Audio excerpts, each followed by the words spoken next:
மேட்டுப்பாளையத்தில் அதிமுக பொதுச் செயலாளர் எடப்பாடி பழனிசாமிக்கு மேளதாளம் முழங்க வரவேற்பு.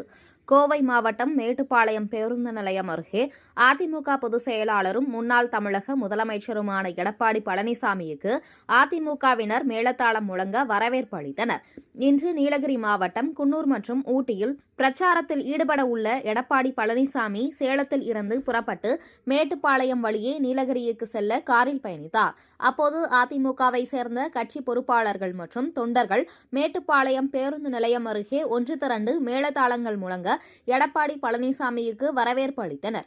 கட்சி நிர்வாகிகள் பலரும் மலர் கொத்தும், பெண்கள் வரிசையில் நின்று பூரண கும்ப மரியாதை கொடுத்தும் வரவேற்றனர். அப்போது முன்னாள் அமைச்சர்கள் SP Velumani MLA, Pollachi Jayaraman MLA, AK Selvaraj MLA மற்றும் அருண்குமார் MLA உள்ளிட்ட பல முக்கிய பிரமுகர்கள் கலந்து கொண்டனர்.